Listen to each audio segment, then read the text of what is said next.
Hello, Andrew Larson's Film Review Channel back again with the review of the new movie Firestarter, starring Zac Efron and a little girl. Spoiler-free section. I wasn't expecting much from this movie, but I ended up loving it. I'd recommend this movie to anyone who likes short, funny movies about kids killing people.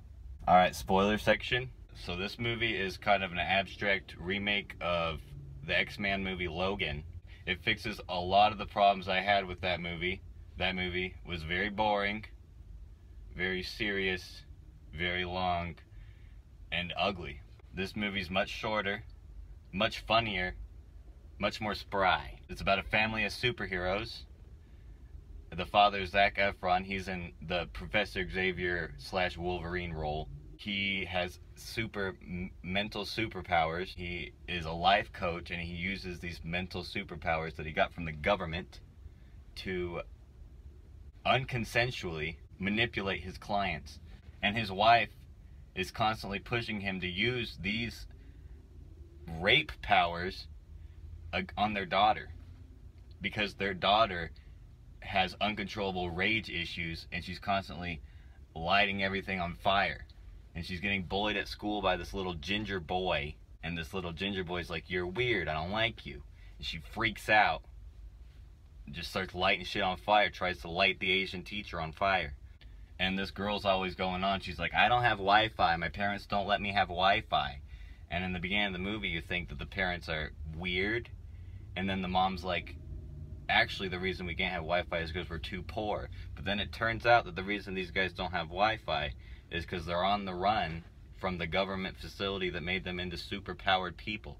So this girl's outburst when she tries to light the Asian teacher on fire, the government finds them and comes to get them. The government kills the mom, and the girl gets real angry, and her and Zac Efron have to go on the run. And this is where it becomes a lot like the movie Logan. They meet an old man, they have some nice adventures. The old man, you think he's going to be bad, but they use the power of good logic and common sense and compassion to get the man back on their side. And it's rare to see that in a film. So the government facility, it activates a sleeper cell agent that they have that's another super-powered individual, but this guy doesn't have a family.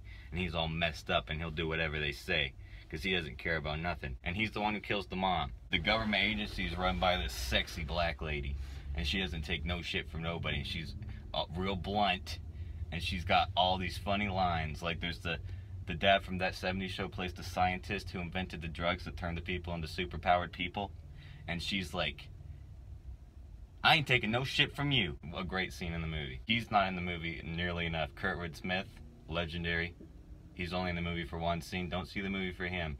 See the movie for kids killing people. After the experience with the sleeper cell agent, after he kills the mom, he has kind of a religious experience where the Firestarter attacks him with fire, and he has like a spiritual awakening where he's like, "This girl is the savior, and I love her now." Eventually, they get Zac Efron, and the girl escapes, and they take Zac Efron. Zac Efron has his powers, or he's losing his powers. Every time he uses his powers, his eyes bleed. They imprison him in the laboratory, the government laboratory or whatever. The girl, they have a family connection, so the girl knows where he is.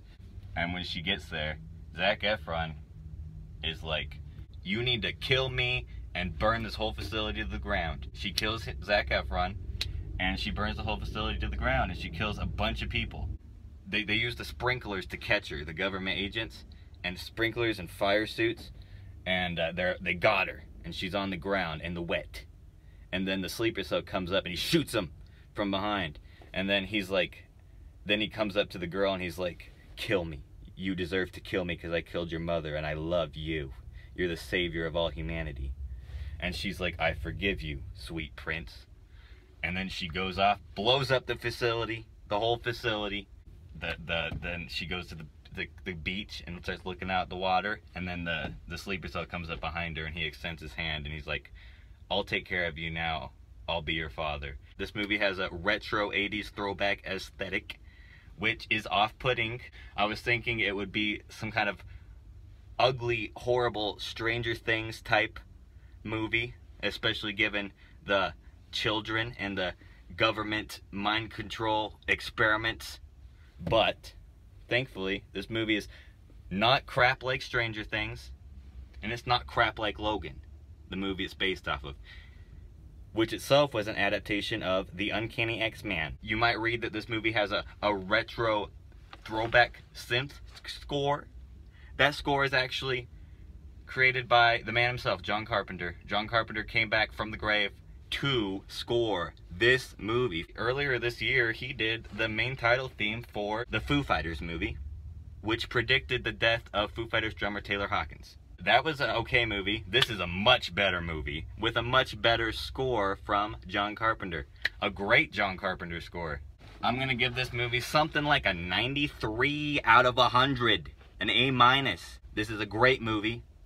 Better than the original. Logan is not great. That is a C- movie. The movie is directed by a man named Keith Thomas, I've never heard of.